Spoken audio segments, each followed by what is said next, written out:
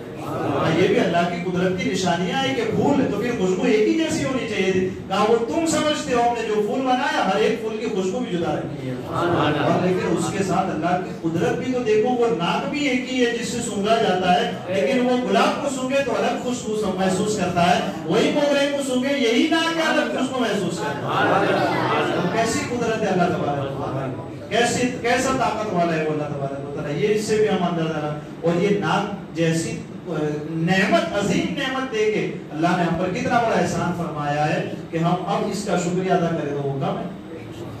آگے والحب ذو العصف والریحان فبأي آلاء ربكما تكذبان، تو اے جن و انس تم دونوں اپنے رب کی کون کون سی نعمتوں کو جھٹلاؤ گے، تم دونوں اپنے رب کی کون سی نعمت کا انکار کرو گے کہ میرے رب نے یہ نعمت مجھے نہیں دی ہے، کب ہم کہہ سکتے ہیں اللہ ہو، اور کیسے کہہ سکتے ہیں یہ لفظ؟ تو یہ جو انداز ہے نا، کیا یہ نعمتیں بیان فرمائے، اور اس کے بعد اب کیا کہا اللہ نے، تو اے جن و انس تم اپنے رب کی کون سی نعمت جھٹلاؤ گے، یہ نعمت دی، یہ نعمت دی، یہ نعمت دی، یہ نعمت گنایا نا پہ قرآن نعمت دی، اس کے بعد آسمان یہ نعمت، پھر اس کے بعد آسمان میں ستارے کا یہ نعمت، سورج چاند یہ نعمت، ہر چیز نعمت، نعمتوں کا تذکرہ کرتے کرتے کرتے آنے کے بعد اب کیا جاتا ہے، اتنی ساری نعمتیں ہم نے دی، اب بتاؤ کہ تم ہماری کون سی نعمت کا انکار کرو، کون سی نعمت کو جھٹلاؤ۔ ٹھیک، یہ کیوں کہا گیا، تو اس کا اس اسلوب کے بارے میں بتاتے ہیں کہ اس کے ذریعے نفس کو تنبیہ ہو، اور انسان کا اپنا نفس اپنے جرم اور اپنی کوتاہی کا اقرار کرے، اسے اپنی سستی، اپنی غفلت کا حال معلوم ہو جائے کہ اس نے کس قدر عظیم نعمتیں ملنے کے بعد اللہ کے حکم کو اس نے جھٹلایا، کہ اللہ تبارک و تعالیٰ نے ایسی عظیم نعمتیں اسے دی، تو ہونا یہ چاہیے تھا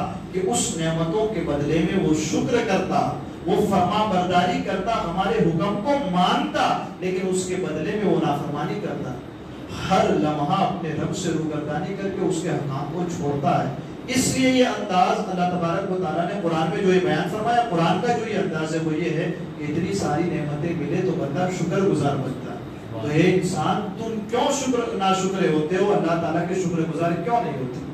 پھر آخر میں جو حضرت جابر رضی اللہ تعالیٰ کی روایت ہے، نبی اکرم صلی اللہ تعالیٰ ترمذی شریف کے نبی اکرم صلی اللہ تعالیٰ علیہ وسلم صحابہ کرام کے مجمع میں تشریف لاتے ہیں، صحابہ کرام کے پاس آ کر کے پوری سورہ رحمان کی تلاوت فرماتے، پوری سورہ رحمان جب پڑھ دیتے ہیں نا تو صحابہ کرام کا جو مجمع ہو پورے سکون کے ساتھ اس سورت کی تلاوت کو سنتا ہے، سورت مکمل ہو جاتی ہے، سورت مکمل ہو جاتی ہے تو نبی اکرم صلی اللہ تعالیٰ علیہ وسلم ارشاد فرماتے، میرے صحابہ میں نے یہی سورت جب جناتوں میں پڑھی تھی، جب اس سورت کی تلاوت کو جناتوں نے سنا تھا تو اس کا جواب تم سے اچھا انہوں نے دیا تھا۔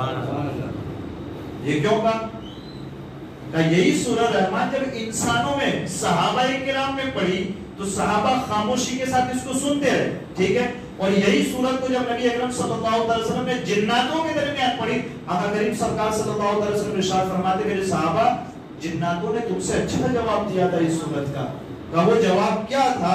نبی اکرم صلی اللہ علیہ وسلم ارشاد فرماتے، جب میں نے فَبِأَيِّ آلَاءِ رَبِّكُمَا تُكَذِّبَانِ کی آیت کو تلاوت کیا، جب بھی میں اس آیت کو پڑھتا تو وہ جناتوں کی جو جماعت میری تلاوت کو سن رہی تھی وہ جماعت پلٹ کر کے اس کے جواب میں کہتی، اللہ تبارک و تعالیٰ اے ہمارے رب، ہم تیری کسی بھی نعمت کا انکار نہیں کرتے، ہم تیری کسی بھی نعمت کو نہیں جھٹلاتے، تمام تعریفیں تیرے ہی لیے ہیں، یہ تمام نعمتیں تیری ہی دی ہوئی ہے، ہم اس پر تیرے شکر گزار بنتے ہیں۔